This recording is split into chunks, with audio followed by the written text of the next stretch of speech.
Hello, and welcome once again to Port Extra. Today, we're in the city of Valletta, which is on the beautiful island of Malta. Malta is 60 miles south of Sicily and is in the Mediterranean Sea. It's 17 miles long and is 9 miles wide. It has a very dry and barren landscape, and this will be noticed upon arrival into port. Valletta is the capital, which is situated on the east coast.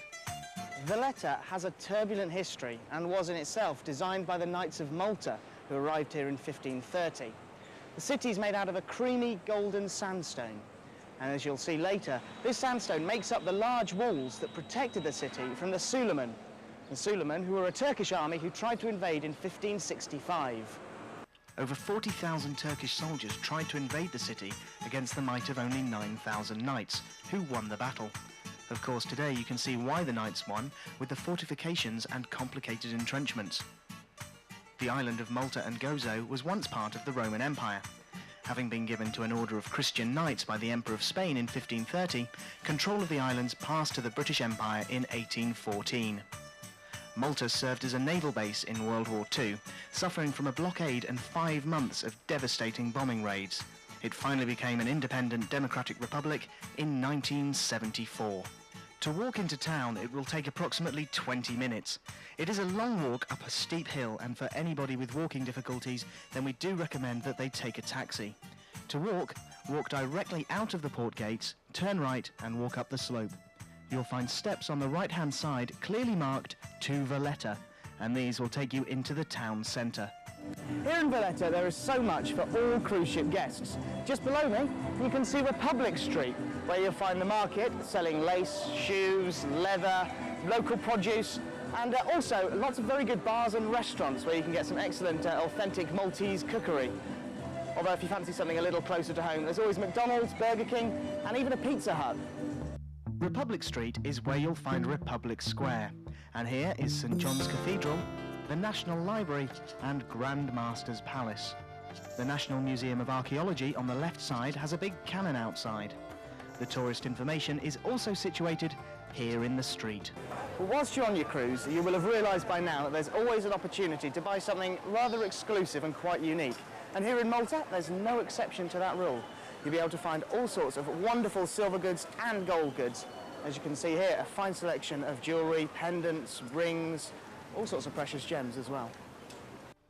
Traditional handicrafts such as lace, blown glass and pottery are available, along with hand-knitted clothing produced in villages. The Malta Craft Centre in St John's Square offers good bargains on such items, and there is a market on Merchant Street every morning until 12:30. Shops are open Monday to Saturday from 9 AM till 1 PM and from 4 PM to 7 PM. And bank opening times are between 9 AM and 12 PM, Monday to Saturday. Now, other places of interest in Valletta are the Upper Baracca Gardens, which are situated through the city gates and off to the right side, where you can see some fantastic views of Valletta Harbour and the city itself. Here are some other facts on Malta before we arrive. The language is Maltese, although English is widely spoken, and also many Maltese speak Italian.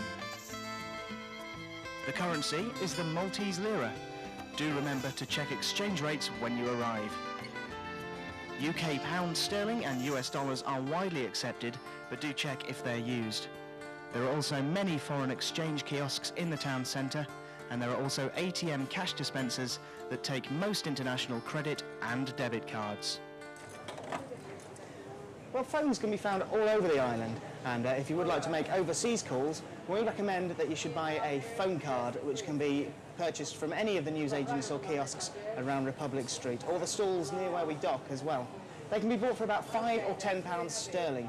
Don't forget the codes if you're calling overseas. Canada and the US, it's 001, and for the UK, 0044.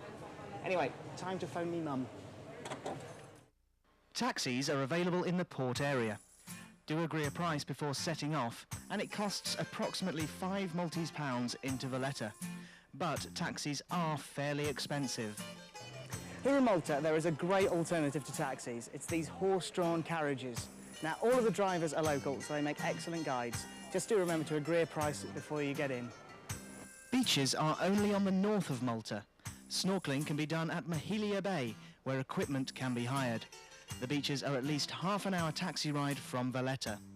Well, if you'd like to visit the island's beautiful shoreline, then why not do it by boat? Your ship will organise all sorts of different boat tours just for that purpose. Just check out your cruise information for details. Medina, the silent city, is only reachable by taxi. It's approximately 30 minutes drive from the port area. It's a walled city dating from medieval times. It's the old capital of Malta. Mysterious and beautiful, it's known as the Silent City because all cars and bikes are banned. It's an open-air museum with a maze of cobblestone streets lined with palaces, churches and royal homes. Medina reflects many different architectural styles, including Norman, Renaissance and Baroque. One building of special interest is Palazzo Falzone, regarded as the most beautiful medieval house on the island. The town of Mosta is situated in the middle of Malta. Here stands the Rotunda Church, with the third largest unsupported dome in the world. The dome was constructed entirely without scaffolding, and the church holds over 10,000 people, which really does show its size. A bomb fell through the roof of the church during the Second World War. Many people say that God must have had a hand in the church's fate, as the bomb did not explode. There is a replica German bomb in the church chapel, which you can see for yourself. When you come to a church like this, it's a good idea to understand the local customs. Please cover up before going into places of worship, as this is a sign of respect. Men, no shorts please, and women should cover their shoulders and midriff before entering. Malta's history goes way back. Now, it's especially significant because this is where St. Paul came ashore in 60 AD.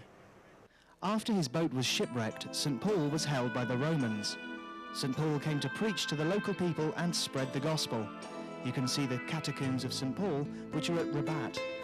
The catacombs are cut out of the rock below the church, and these tombs are visited by people who come to pray and mark their respects.